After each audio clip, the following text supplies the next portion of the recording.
간음한 여인의 이 사건이 우리에게 주는 그 메시지, 그걸 우리가 정말 놓치지 말아야 한다. 또 특별히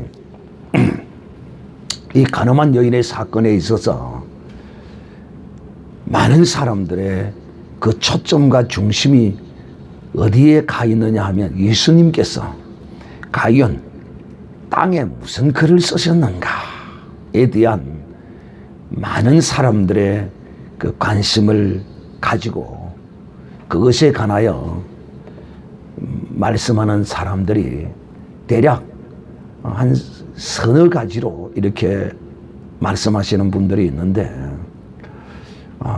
저는 좀 여러분에게 예수님이 땅에 쓰신 그릇이 무엇인지 말씀을 하고, 또 사실 그것은 중요치 않아요. 왜?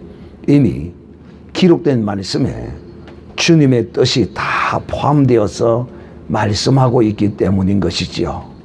그러므로 이 간음한 여인을 통하여 우리에게 하나님이 무엇을 말씀하시고자 하는가에 대한 그 뜻을 우리가 잘 새겨 듣는다면 참 복 있는 믿음의 사람이 될 것입니다. 그러므로 간음한 여인과 같이 이런 주님을 만나는 사람이 아니라 정말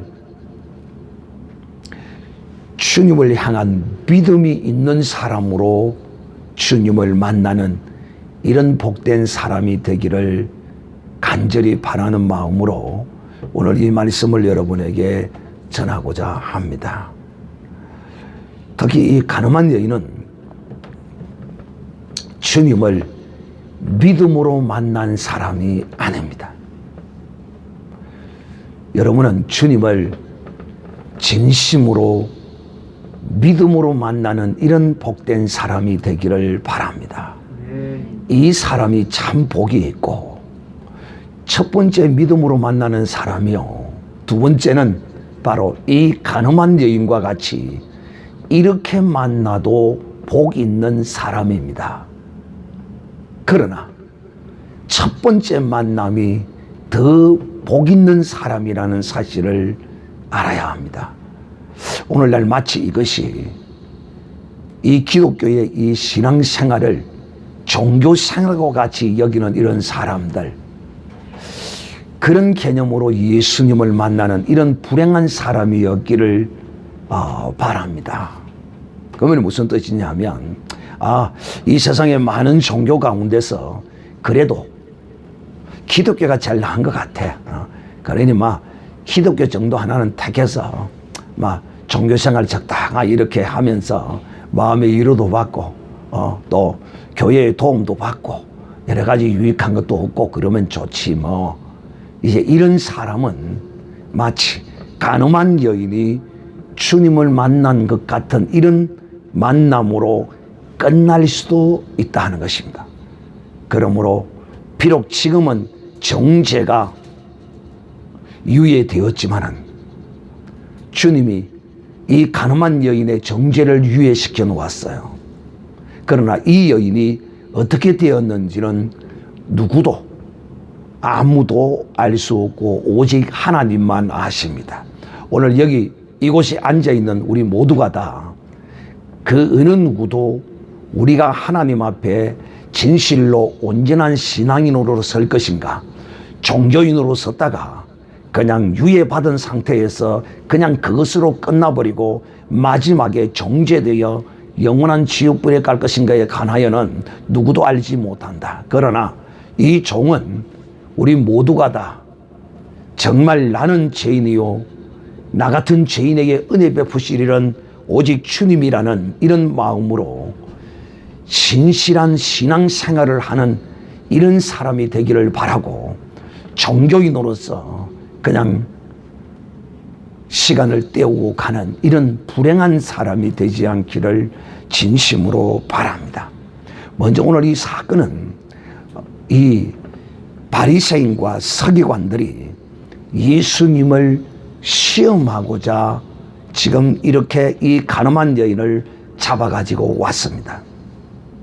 그런데 이 가늠한 여인은 현장에서 잡혔다고 그럽니다. 참 이 난제 중에 난제지요. 이 바리새인과 서기관들은 과연 예수님은 이런 시험을 어떻게 빠져나갈 것인가 사뭇 궁금했죠. 그리고 궁극적으로는 이 시험에 걸려 넘어지게 함으로써 자기들이 원하는 목적을 이루고자 했던 것이죠.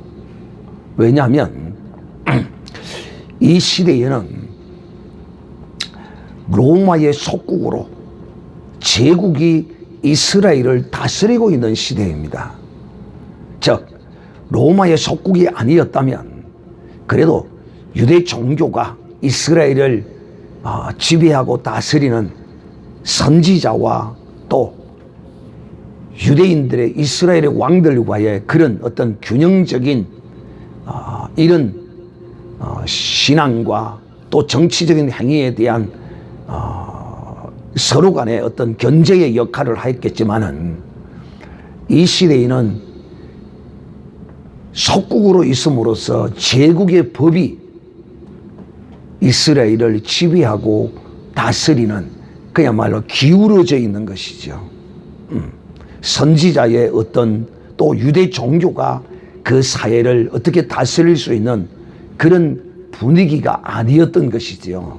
우리가 이걸 잘 그 시대적 배경으로 이걸 잘 이해하는 데는 배경이 상당히 도움이 되죠. 그래서 이들은 유대 종교의 법과 또 제국의 법과 이 두 가지 법에 관하여 예수님을 올가매려고 했던 것이죠.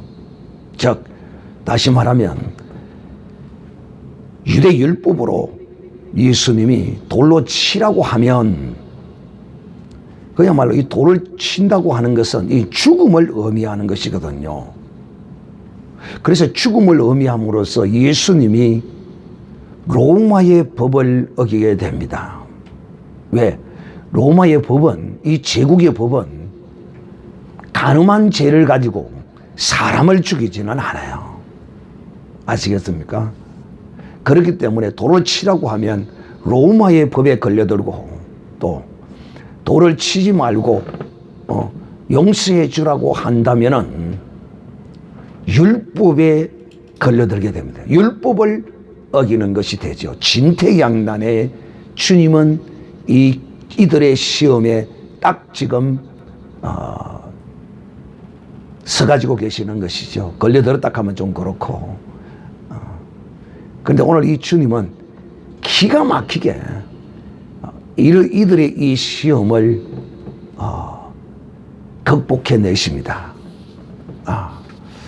참 하나님은 하나님이십니다. 그래서 제가 이 여러 사람들의 이런 것들을 살펴보니까 그 중에 가장 그래도 합리적이고 성경적인 근거를 통하여 주님이 이 바리새인과 서기관의 이 시험을 이기는 것을 설명한 것이 있어서 여러분에게 하나를 이제 소개하고자 합니다. 그런데 이것도 사실상 온전치는 않아요. 그러나 성경을 통하여 증거함으로써 그런 대로 우리가 한번 살펴볼 만한 내용이기 때문에 제가 여러분에게 소개합니다.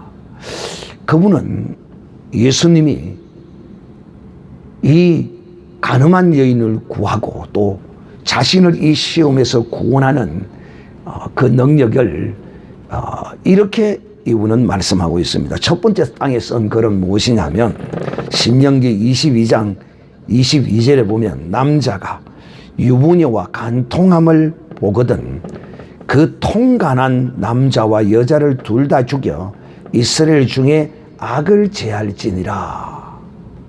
그래서 예수님이 이 바리새인과 서기관의 이 질문을 받고 땅에 첫 번째 쓰신 글이 신명기 22장 22절이다 이렇게 썼다고 말합니다. 또 두 번째는 이제 이걸 쓰시고 일어나셔서 죄 없는 자 돌로 쳐라 하시고 다시 두 번째 땅에 쓴 글이 뭐라고 이분은 또 말하느냐 하면 이렇게 말합니다. 마태복음 5장 27절 8절에 또 가늠치 말라 하였다는 것을 너희가 들었으나 나는 너희에게 이르노니 여자를 보고 음욕을 품는 자마다 마음에 이미 간음하였느니라 라고 주님이 쓰셨다라고 기록합니다. 자, 여기에 대하여 제가 여러분에게 이것이 이분으로서는 상당한 이유와 설득력을 가지고 성경을 기준으로 했지만은 이거는 초딩 수준이다 이렇게 말하고 싶습니다. 왜 초딩 수준이냐 하면 주님은 이 땅에 율법을 어떻게 하시기 위해서 오셨습니까?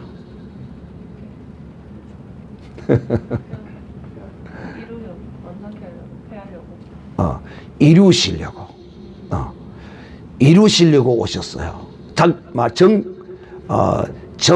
이루신다는 말은 이루어졌으므로 이제 폐하여지죠. 다른 말로 이루시기 위하여 오셨고 폐하시기 위하여 오셨는데 그 율법을 주님이 그대로 사용한다는 것은 이거는 주님의 행하신 이 율법을 완성케 하시고 폐하시는 주님의 그 어떠함에 맞지를 않아요.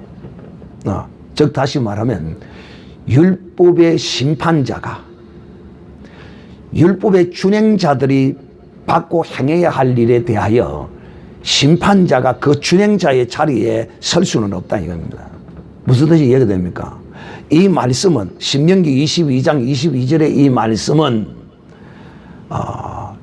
율법을 준행하는 자에게 해당되는 것이지 율법의 심판자이신 주님에게는 이 말씀이 해당이 되지를 않아요. 논리적으로는 상당히 합리성을 가지지만 그렇다 이 말인 것이죠. 그러면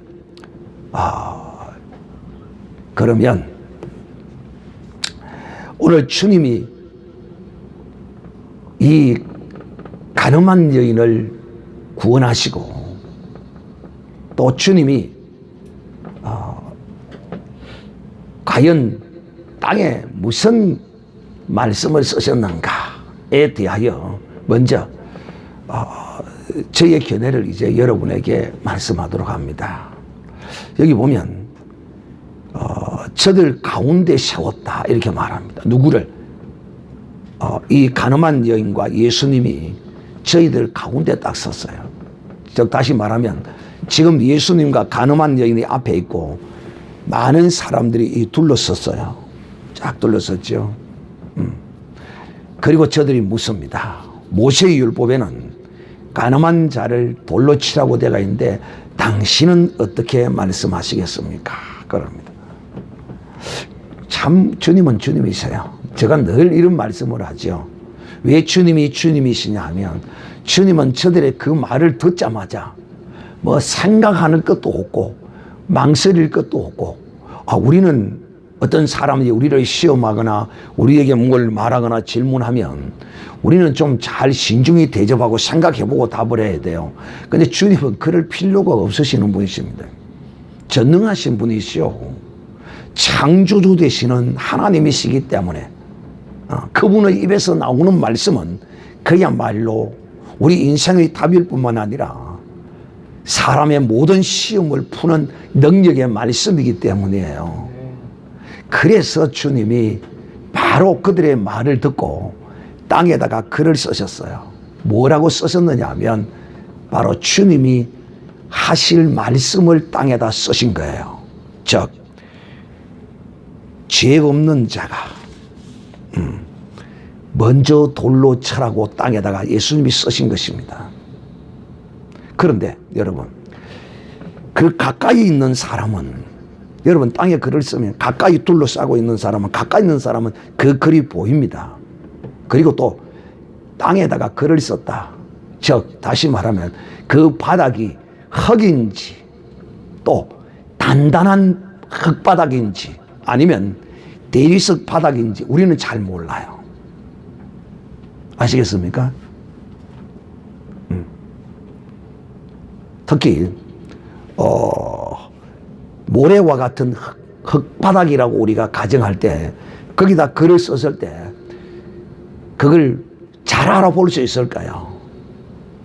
잘 알아보는 사람도 있겠지만은 또 그 글씨를 보는 각도에 따라서 그 글을 잘 읽을 수도 있고 잘 읽지 못할 수도 있잖아요. 여기서 내가 내 손자리에서 내가 이렇게 썼는데 여기 서 있는 사람은 거꾸로 보고 읽어야 되잖아요. 그죠?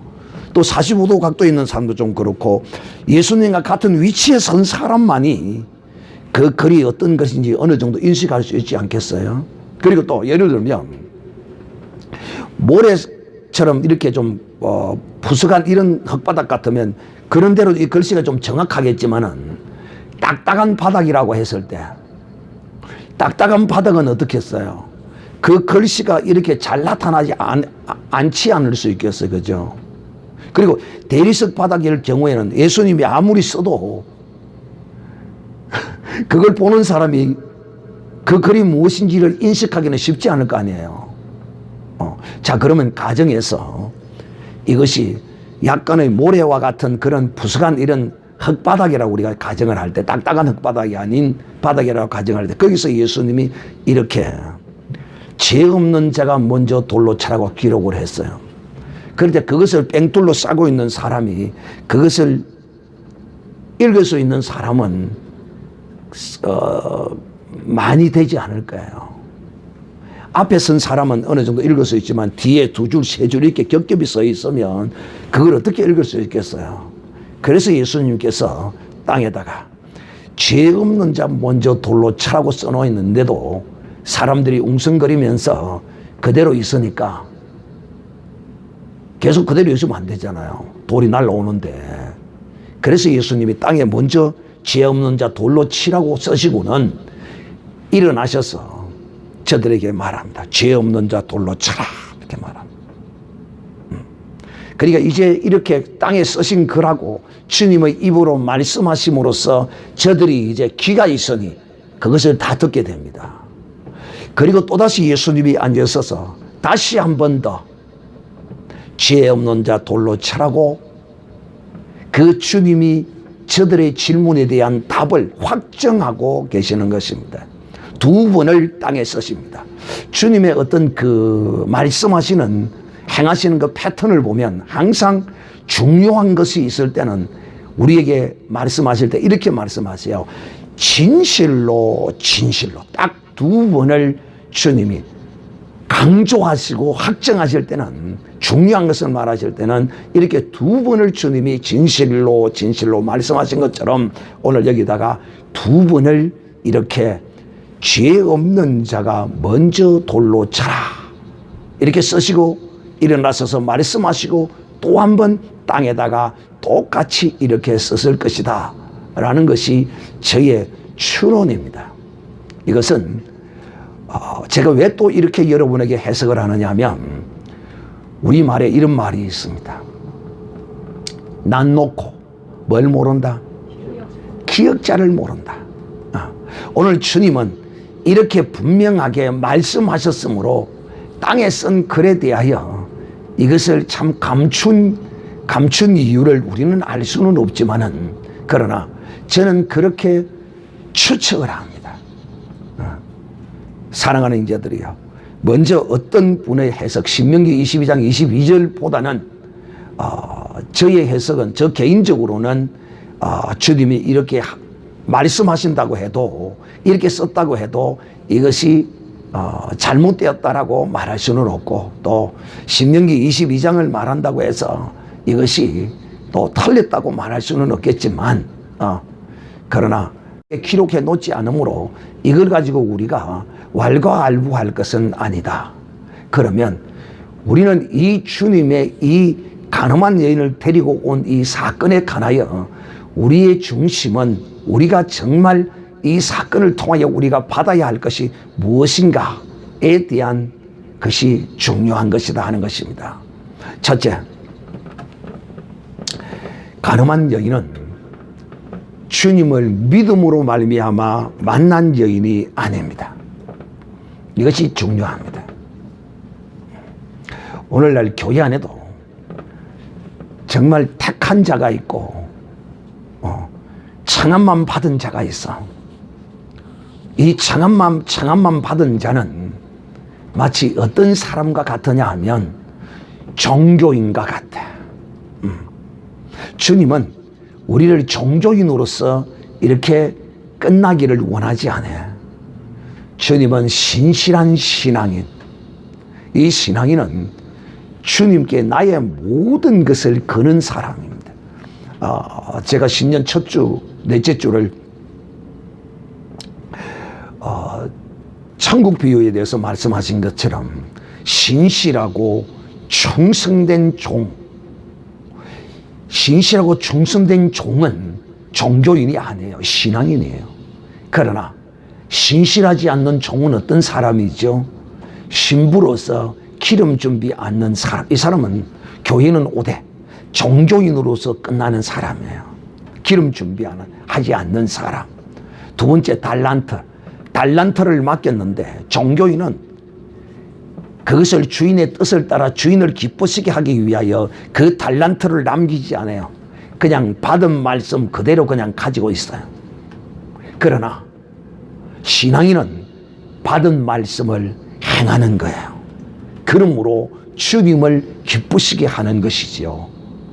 양과 염소의 비유에서도 마찬가지지요. 왜?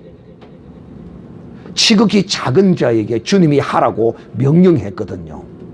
그 명을 순종한 자, 이 사람을 주님이 양으로 취급하고 이 사람을 진실로 충성된 종으로 여기는 것이지요. 그러므로 이 충성된 종과 충성되지 않는 이 종이 오늘날 교회 안에 그대로 있어요. 과연 우리는 어디에 설 것인가? 늘 이런 결단의 순간들이 우리의 삶에 이렇게 오고 있어요. 이것은 내가 선택하는 거예요. 하나님은 우리에게 맡기는 것입니다. 2달란트, 5달란트, 1달란트를 맡길 뿐이에요.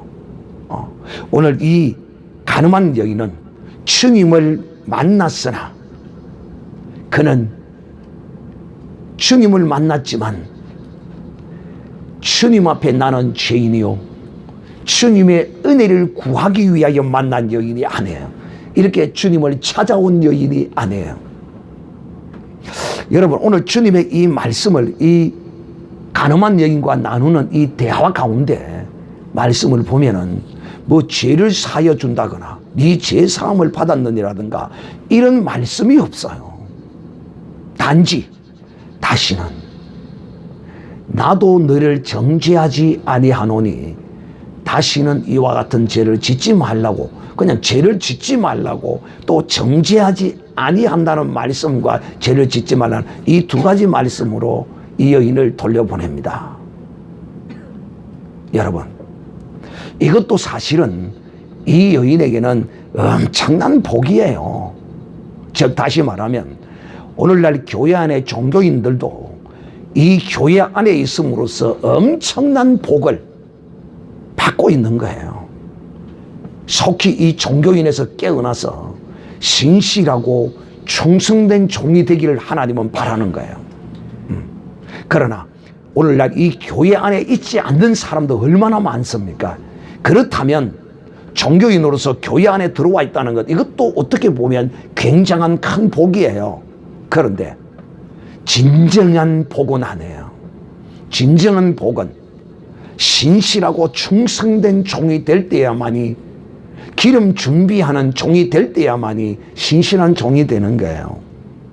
역시 이 가늠한 여인은 주님을 사랑했거나 주님의 은혜를 구하거나 스스로 구하거나 주님께 죄를 용서를 빌거나 이런 것이 아니고, 이 가늠한 여인은 서기관들과 바리새인들에게 붙잡혀서 주님에게 온 것입니다. 그런데 놀랍게도 주님은 이렇게 온 이 가늠한 여인에게도 무엇을 베푸셨습니까? 은혜를 베푸셨습니다. 그 죽음에서 그를 구원해 주신 것입니다. 종교인들도 하나님 은혜 베풉니다. 그러니까 그 종교인으로서 은혜 베푸는 것으로 받아서 그냥 끝나는 줄 아는데 천만의 말씀입니다. 하나님은 진실로 주님은 이 가늠한 여인의 사실상 믿음을 보기를 원했었는지도 몰라요. 그런데 이 가늠한 여인은 전혀 주님의 은혜만 받고 믿음 없이 주님을 유유히 떠나가 버립니다. 참 불쌍한 것이지요. 저는 여러분이 이 신앙생활의 길 걸어지는 이 교회 생활을 하면서 이 가늠한 여인과 같은 여인이 되지 않기를 바라요. 어떤 여인이 되기를 바라느냐? 주님의 머리와 발에다가 그 옥합을 깨트려 향유를 부었던 믿음 있는 여인들처럼 말이에요. 또 백부장처럼 주께서 내 집에 들어오심을 나는 감당치 못하겠사오니 주님 말씀만 하시오면 주님의 종들이 이 일을 할 것이온데 말씀만 하시옵소서 했던 이 백부장과 같은 이런 믿음의 사람들 말이에요. 저는 진실로 이 죄인들이 주님께 나와 바디메오가 소경 바디메오가 주여 불쌍히 여겨서 눈을 뜨게 해달라는 이런 믿음의 이런 모양으로 주님께 나와 은혜 받기를 원하지, 종교인으로서 그냥 청함을 받은 자로서만의 어떤 기쁨과 은혜로서 끝나는 사람이 되기를 원치 않아요. 두 번째, 이제 이 가늠한 여인이 주는 이 메시지는 무엇이냐 하는 것입니다. 이것이 가장 중요한 것이라고 할 수 있죠. 자, 주님은 이 죄 없는 자가 먼저 돌로 치라는 이 말씀은 어떤 의미를 담고 있느냐 하면, 이 율법에 속한 사람들은 마치 이 율법을 들고 이 율법을 가지고 가르치거나 이런 사람들은 마치 자기가 온전한 사람인 양 착각해요. 자기가 온전한 사람이냐, 이 착각의 정죄에 빠질 수 있어요. 특히 목사들이 그런 오류에, 자신의 오류에 빠지기 참 쉬운 것이 뭐냐면 늘 가르치다 보니까 자기는 다 된 사람처럼 착각하는 거예요. 가르치는 자들이 이런 함정에 빠지기가 얼마나 쉬운지 몰라요. 그래서 저들은 가늠한 여인을 보고 잡은 거예요. 그러니까 그 가늠한 여인을 잡아서 이걸 어떻게 해야 될까, 이제 바리새인과 서기관들 앞에서 데리고 왔습니다. 그러면 이들의 종교적인 법으로는 그냥 그 자리에서 그냥 돌로 쳐서 어떻게 해야 돼, 처리를 해야 되겠죠. 그런데 거기서 어떤 사람이 머리를 쓰는 것이죠. 예수님을 공경에 빠뜨릴 재료로 삼는 것이죠. 그런데 주님은 이들이 이렇게 왔을 때 이들을, 여러분, 율법의 심판관이신 주님은 율법에 선생된 이들을 율법으로 정죄해버리는 것이죠. 즉 다시 말하면 모두를 다 죄인으로 동일시시켜버립니다. 동일화시켜버립니다. 그럼으로써 이 여인을 구원하고, 즉 다시 말하면 저들은 죄인이 아닌 것처럼, 죄인이 아니니까 이 죄인에게 돌을 던지려고 하잖아요. 어떻게 같은 죄인이 돌을 던질 수 있어요? 그래서 주님은 율법의 심판자로서, 율법을 내신 자로서 율법의 준행자들이 율법의 심판 자리에 앉는 것을 보고는 저들을 그 율법의 심판자의 자리에서 율법의 준행자의 자리로 주님이 앉혀버리는 겁니다. 그래서 저들을 모두를 다 죄인으로 동일화시켜버립니다. 그럼으로써 죄인으로 통일화시켜버림으로써 저들은 이 여인을 돌로 칠 수 없었던 것이죠. 그리고 예수님은 이 시험에서 완벽하게 이 시험에서 벗어나 버리는 것이죠. 사랑하는 형제들이여, 그러므로 이 메시지는 사랑하는 형제들이여, 우리가 진실로 그리스도 안에서 늘 우리 모두가 다 하나님 앞에 똑같은 죄인이라는 사실을 결코 잊어서는 안 됩니다. 마치 숯이 끔장나무라는 듯한. 그래서 제가 늘 여러분에게 말합니다. 저는 이걸 알기 때문에 늘 제 자신을 쳐서 동일화시킵니다. 여러분과 늘 통일화시켜 왔습니다. 제가 말씀을 전할 때마다 늘 이런 말을 자주 하죠. 여러분은 인격적으로, 인간적으로 저보다 훨씬 낫다. 이것이 바로 내가 하나님 앞과 또 내 자신을 여러분과 똑같은 하나님 앞에 연약한 죄인의 한 사람으로 동일시시키는 것입니다. 사랑하는 형제들이요,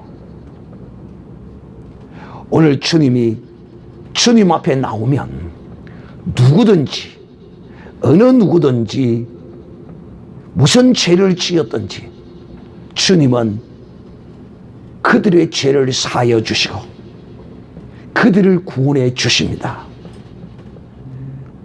오늘 이 메시지는, 이 가늠한 여인을 구원한 이 사건의 메시지는 우리에게 어떤 메시지를 던져주고 있는가?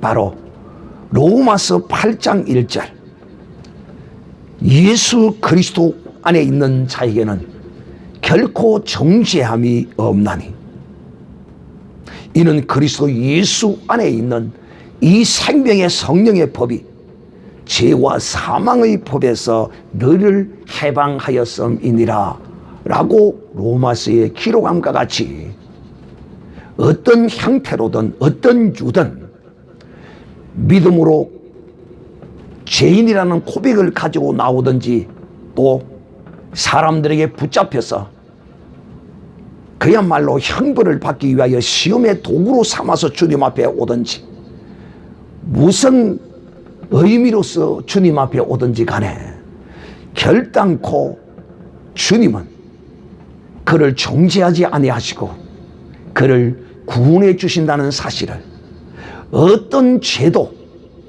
주님 앞에 오면 주님은 용서하지 못할 죄, 구원하지 못할 죄가 없다는 사실을 오늘 이 가늠한 여인을 통하여 우리에게 주님이 말씀하고 계시는 것이며 그것을 우리에게 증거하고 계시는 것입니다.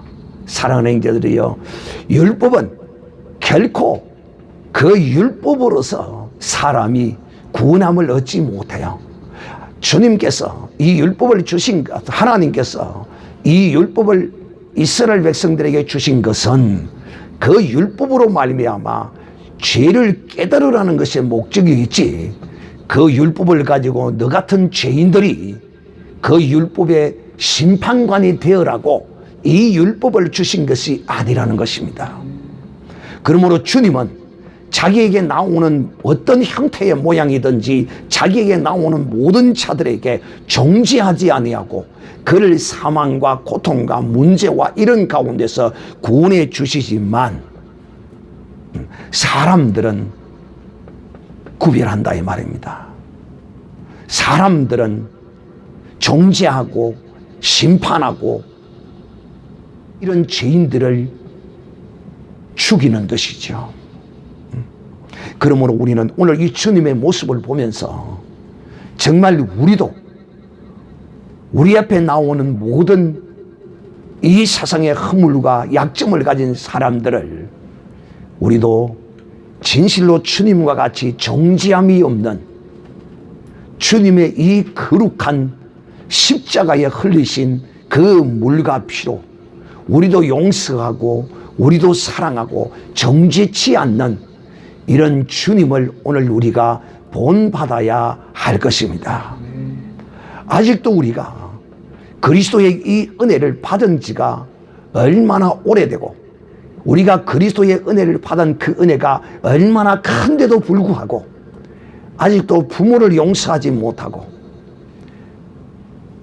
아직도 내게 죄 지은 자를 용서하지 못하고 여전히 정죄하고 있고 여전히 그들을 마음에 원수로 품고 있다면 이것은 그리스도의 사랑과 그 은혜를 온전히 받은 하나님의 사람이 아니요 진실로 정죄 없는 그리스도 안에 있는 사람이 아니고 죄와 사망에서 해방된 사람이 아니라는 역설적인 증거입니다.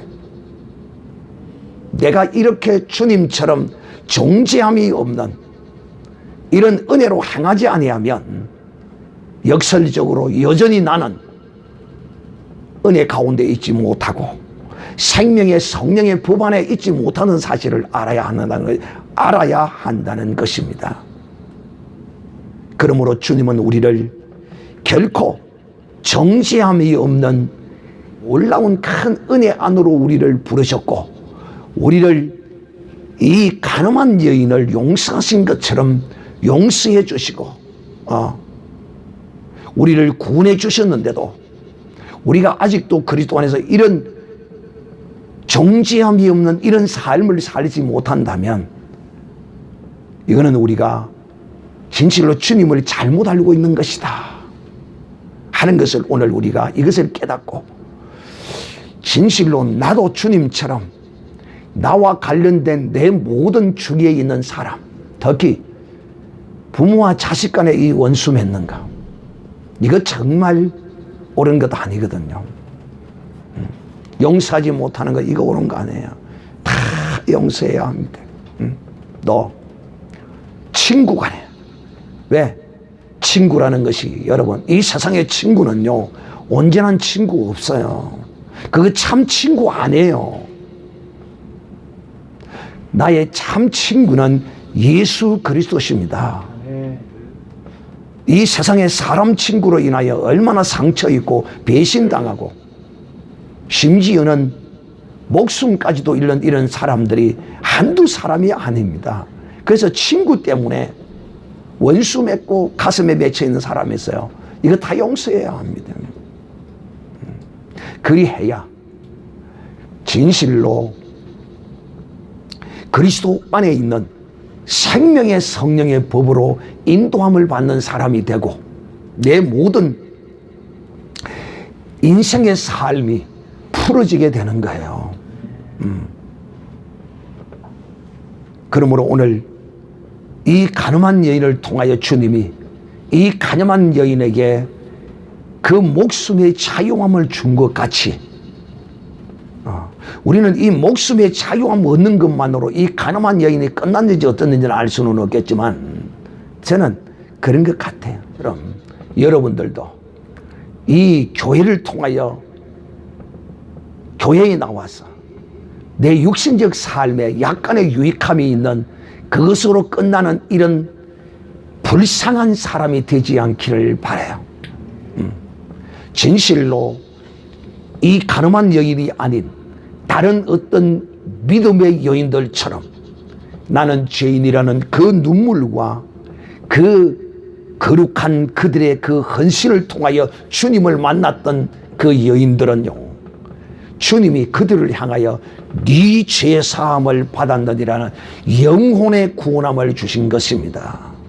저는 여러분이 육체의 약간의 유익과 필요함을 쫓아서 은혜를 입는 이런 가늠한 여인과 같은 구원함을 얻는 이런 수준이 아니라 진실로 마리아와 같이 주님의 팔에 옥합을 깨트려 향유를 부으며 그 머리를 가지고 팔을 씻기신 같은 이런 신실하고 충성된 이런 종이 되어 이런 믿음의 사람이 되어 주님으로부터 제사함을 받고 영혼의 구원함을 얻는 이런 복된 믿음의 사람이 되기를 진심으로 바라는 마음으로 오늘도 이 가늠한 여인을 여러분에게 말씀했습니다.